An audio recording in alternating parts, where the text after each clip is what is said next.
दोस्तों आज की इस मूवी की स्टोरी काफी ज्यादा दिमाग को खराब कर देने वाली है। जब तक ये मूवी एंड होगी आपके दिमाग में काफी टेंशन और सवाल चलने लगेंगे। तो उनका जवाब जानना चाहते हो तो मेरी इस वीडियो में आखिरी तक बने रहना। तो बिना किसी देरी के मूवी की स्टोरी शुरू करते हैं। तो शुरुआत में हम जेम्स नाम के एक इंसान को देखते हैं जो कि क्रिश्चियन फैमिली से बिलोंग करता है। वो और उसकी फैमिली केरल में रहती है। जेम्स एक सिनेमा हॉल में भी काम करता है। आज वो अपनी फैमिली और अपने विलेज के बाकी सभी लोगों के साथ तमिलनाडु के दूसरे चर्च को घूमकर केरल वापस आ रहा था। तभी रास्ते में उसकी बस एक ढाबे पर रुकती है। वहाँ पर जेम्स अपनी पत्नी और बेटे के साथ खाना खाने लगता है। लेकिन खाना खाते वक्त जेम्स काफी इरिटेट होने लगता है क्योंकि जेम्स केरल में रहता है, इसलिए वो ज्यादातर केरल का खाना खाता है और इसीलिए उसे केरल का खाना बहुत पसंद है। लेकिन आज उसे तमिलनाडु का खाना खाना पड़ रहा है, जिसकी वजह से वो काफी इरिटेट हो रहा था। वो अपनी पत्नी से बोलने लगता है कि देखो कैसा खाना बनाया है, बिल्कुल भी स्वाद नहीं है और ऊपर से ये चाय देखो कितनी मीठी है। इतनी मीठी चाय कौन पीता है, भला असली चाय का स्वाद तो हमारे केरल में ही है। अब ये सुनने के बाद उसकी पत्नी उसे चुपचाप खाना खाने के लिए कहती है और उसके बाद सभी लोग वापस एक बस में चढ़ जाते हैं। जिसके बाद बस ड्राइवर गाड़ी चलाने लगता है और वो थोड़ा आगे बढ़ जाते हैं। उस बस में तमिल मूवीज के सॉन्ग प्ले हो रहे थे, लेकिन उन्हें सुनकर जेम्स बहुत ही ज्यादा इरिटेट होने लगता है। बाकी सभी लोग मूवीज को बहुत एंजॉय कर रहे थे, लेकिन जेम्स को इस मूवी से बहुत ही ज्यादा परेशानी हो रही थी। अब जेम्स ड्राइवर के पास जाता है और उससे बोलता है कि प्लीज तमिलनाडु के सॉन्ग मत चलाओ और थोड़े केरल के सॉन्ग चला भी दो। अब ड्राइवर उसकी बात मान लेता है और केरलन सॉन्ग प्ले कर देता है। गाना सुनते हुए बस के सब लोग सो जाते हैं। इस तरह बड़ी दोपहर में बस आगे बढ़ रही थी और बस में मौजूद सभी लोग शांति से सो रहे थे। अब थोड़ा आगे जाने पर जेम्स की आँख खुलती है। आँख खुलने के बाद वो ड्राइवर के पास जाता है और तुरंत उसे बस को रोकने के लिए कहता है, जहाँ पर चारों तरफ खेत ही खेत थे। बस के रुकते ही वो भी बस से उतर जाता है और वो खेत के बीच से होते हुए एक छोटे से गांव की तरफ जाने लगता है। या गांव के कुछ गलियों से होते हुए वो सीधा एक घर के अंदर चला जाता है। अब उस अनजान घर में जाते ही सबसे पहले वो एक गाय को चारा देता है और फिर अपने कपड़े वगैरह चेंज करके उस घर के अंदर एंटर करता है, जहाँ उसे एक बूढ़ी औरत मिलती है जिनकी आंखों का अभी ऑपरेशन हुआ था। जेम्स उस बूढ़ी औरत से तमिल भाषा में बात करने लगता है और उसे माँ कहकर पुकारता है। जेम्स कहता है कि माँ तुमने ये काला चश्मा क्यों पहना हुआ है। वो बूढ़ी औरत उसे बताती है कि बेटा अभी मेरे आंखों का ऑपरेशन हुआ है, इसलिए डॉक्टर ने मुझे अपनी आंखों को प्रोटेक्ट करने के लिए ये चश्मा दिया है। जेम्स ये बात सुनकर कुछ सोचने लगता है। उसके बाद वो अंदर रूम में चला जाता है जहाँ पर एक औरत सोई हुई थी। वो औरत उसे देखती है और डर के मारे उठ जाती है। वो सोच रही थी कि अनजान आदमी अचानक मेरे कमरे में कैसे आ गया, लेकिन जेम्स उस औरत को देखकर उसका नाम पुकारता है और कहता है कि कुनकुर क्या तुम अभी तक सो रही थी। कोई बात नहीं, मैं अपने लिए खुद चाय बना लूंगा और तुम्हारे लिए भी बना दूंगा। और फिर वो अपना सेट बदलते हुए चाय बनाने के लिए किचन में चला जाता है। चाय बनाते वक्त वो देखता है कि किचन में कोई भी सामान नहीं है, सब राशन खत्म हो चुका है। ये देखकर वो कुनकुर से कहने लगता है कि किचन का सारा सामान खत्म हो गया है और तुमने अभी तक मुझे बताया नहीं। उसके बाद तुरंत वो वहाँ से एक ठेला उठाता है और राशन का सामान लेने के लिए घर से बाहर चला जाता है। तभी घर में दो मेंबर और आ जाते हैं जिन्हें जेम्स पहचान रहा था। वो उन्हें कहता है कि मैं अभी जाकर बाजार से सामान लेकर आता हूँ। अब वो जेम्स को बाइक ले जाते हुए देखते हैं, लेकिन वो कंफ्यूज हो गए थे क्योंकि तो उन्हें समझ नहीं आ रहा था कि ये आदमी कौन है और हम सबको ये कैसे जानता है। मतलब जेम्स अपने परिवार को बस में ही छोड़कर ऐसा बिहेव क्यों कर रहा था कि मानो विशी परिवार का हिस्सा हो, जबकि वहाँ पर कोई भी उसे नहीं जानता था। जेम्स बाइक लेकर वहाँ से चला जाता है तो घर वालों को लगता है कि जरूर ये कोई चोर होगा और बाइक लेकर भाग गया। इसलिए अब सभी लोग उसके पीछे चोर चोर चिल्लाते हुए भागने लगते हैं। वहीं दूसरी तरफ हम देखते हैं कि जेम्स की जो असली वाइफ और उसका असली बेटा था वो बहुत ही ज्यादा परेशान हो जाते हैं। उन्हें जेम्स की बहुत ही ज्यादा चिंता होने लगती है।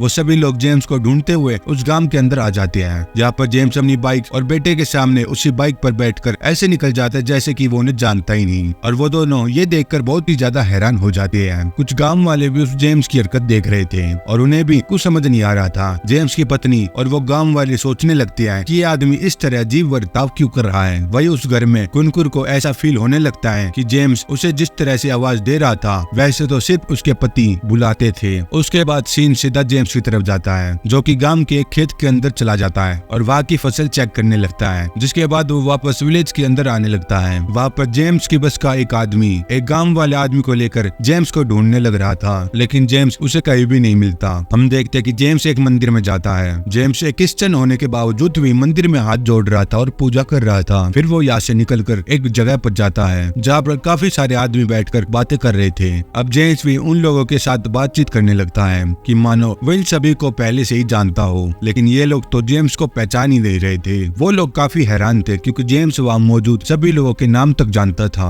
अब जेम्स वहाँ से चाय पीने के लिए चला जाता है। वहाँ पर वो एक चाय ऑर्डर करता है और यहाँ हम नोटिस करते हैं कि थोड़ी देर पहले एक तमिलनाडु के होटल में मीठी चाय पीने से इरिटेट होने वाला जेम्स वो खुद ही चाय मंगाकर और उसमें बहुत ज्यादा शक्कर गेर कर उसे मजे से पी रहा था। अब चाय पीने के बाद जेम्स गांव के अंदर चला जाता है जहाँ पर गांव के कुछ लोग तमिल गाने गा रहे थे और डांस कर रहे थे, और ये वही गाने थे जो गाड़ी में कुछ देर पहले बज रहे थे, जिन्हें सुनकर जेम्स बहुत ही ज्यादा परेशान हो रहा था। लेकिन अब जेम्स उन्हीं गानों को सुनकर उनके साथ डांस करने लगता है। या गांव वाले मिलकर जेम्स को अभी भी ढूंढ रहे थे। और दूसरी तरफ कुनकुर की बेटी स्कूल से घर आ जाती है। वो घर पर आने के बाद अपने दादाजी और माँ को बहुत डांटने लगती है। वो कहती है कि अनजान आदमी हमारे घर पर आकर और मेरे पापा की बाइक लेकर भाग गया और आप लोग बस देखते ही रह गए। आखिर आप लोग कर क्या रहे थे? आपने उसे रोका क्यों नहीं? या शाम होने पर जेम्स एक दारू के अड्डे पर चला जाता है। वहाँ पर वो काफी दारू पीता है और तमिल मूवी के सॉन्ग और डांस भी बोलने लगता है। वहाँ पर वो नशे में फुल टली हो गया था और डांस भी कर रहा था। उसे देखकर बिल्कुल ऐसा लग रहा था कि वो बहुत ही दिनों बाद आज खुश हुआ है। अब रात होने पर वो राशन पर सारा सामान लेकर घर पर वापस आ जाता है। घर पर आने के बाद वो बूढ़े आदमी से बोलता है कि मैं सारा सामान लेकर आ चुका हूँ, अगली बार सामान खत्म होने पर मुझे टाइम पर बता देना ताकि मैं राशन का सामान टाइम पर ले आ पाऊँ। वहाँ पर जेम्स के गांव वाले और उसकी पत्नी भी आ जाती है। उसकी पत्नी उसे कहने लगती है कि आप ये तमिल भाषा में क्यों बात कर रहे हैं और इस तरह का अजीब बर्ताव क्यों कर रहे हैं, जैसे कि आप हमें जानते ही नहीं। उसके बाद जेम्स के काम वाले भी उसे बस में बैठाकर केरल चलने के लिए कहते हैं, लेकिन जेम्स को कुछ समझ नहीं आ रहा था। वो इनकी बात मानने से इनकार कर देता है। उसके बाद यहाँ कुनकुर के गांव वाले उस पर बहुत ज्यादा गुस्सा होने लगते हैं। वो उससे कहते हैं कि तुम सुबह से हमारे गांव में ऐसे घूम रहे हो जैसे कि तुम इसी गांव के रहने वाले हो। क्या तुम इस गांव में चोरी करने के इरादे से आए हो? अब ये सब कुछ सुनने के बाद जेम्स को बहुत ज्यादा गुस्सा आता है। वो कहने लगता है कि कौन कहता है कि मैं इस गांव का हिस्सा नहीं हूँ? मैं कल्याण सुंदरम इसी गांव में पैदा हुआ, इसी गांव में पला बढ़ा और यही मेरे दादा परदादा की जमीन है, और अब अगर किसी ने मेरे बारे में उल्टा सीधा बोला तो मैं उसकी नहीं सुनूंगा। अब जेम्स का ऐसा बर्ताव देखकर जेम्स की वाइफ बहुत ही ज्यादा परेशान हो जाती है। वहाँ ये सब देखकर कुनकुर की फैमिली भी शॉक थी, क्योंकि जिस कल्याण सुंदरम का नाम अभी अभी जेम्स ने लिया था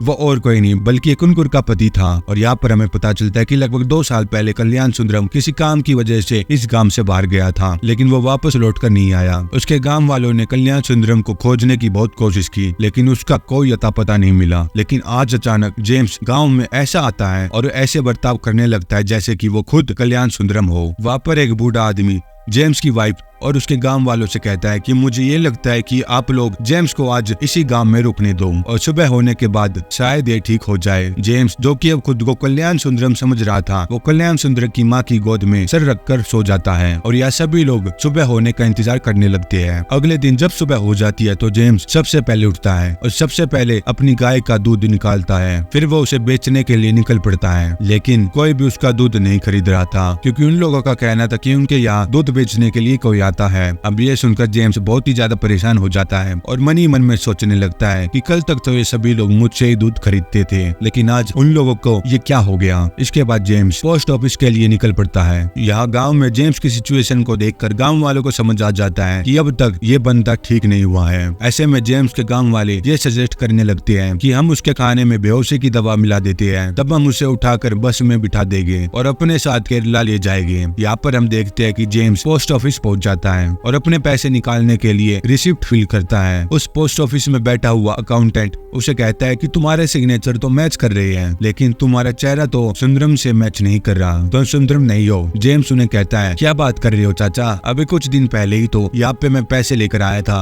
और आज आप मुझे पैसे देने से इनकार कर रहे हो। अब जेम्स को कुछ समझ नहीं आ रहा था कि उसके साथ क्या चल रहा है। वो सोच रहा था कि कोई मुझे पहचान क्यों नहीं रहा। अब वो गांव से जाने के लिए निकल जाता है। तभी वो वहाँ पर देखता है कि एक मंदिर बन रहा है। जेम्स सोचता है कि कल तक तो वो मंदिर यहाँ पर नहीं था, आज अचानक वो यहाँ कैसे आ गया। अब बहुत ज्यादा परेशान होकर जेम्स अपने चेहरे पर हाथ रखता है। तब उसे एहसास होता है कि उसकी डैडी बढ़ चुकी है, इसलिए अब वो डैडी बनवाने के लिए एक सैलून में जाता है। वहाँ जाकर वो लड़के से कहता है कि तुम्हारे चाचा को बुलाओ, मैं हमेशा उन्हीं से डैडी बनवाता हूँ। ये सुनकर वो आदमी हैरान हो जाता है और कहता है कि उनको मरे हुए तो 6 महीने बीत चुके हैं, ये देखो उनकी तस्वीर। जेम्स तस्वीर को देखता है तो उसका दिमाग घूमने लगता है, क्योंकि उस फोटो में तारीख लिखी थी 2011 और वो सोच रहा था कि कल तो 2009 चल रहा था और आज अचानक 2011 कैसे हो गया। उसके बाद उसकी नजर शीशे में पड़ती है और वो अपने चेहरे को देखकर चौंक जाता है। वो खुद को पहचान नहीं पा रहा था। वो सोचता है कि आखिर ये मेरे साथ हो क्या रहा है, मेरा चेहरा भी बदल गया है, ये साल भी बदल गया है और गांव के सभी लोग मुझे पहचानने से इनकार कर रहे हैं, आखिर ये सब मेरे साथ चल क्या रहा है। उसके बाद हम ये महसूस करते हैं कि जेम्स को पता चल चुका था कि उसके साथ क्या हो रहा है। अब वो अपने घर पर चला जाता है और सबके साथ खाना खाने लगता है। खाना खाते वक्त वो रो रहा था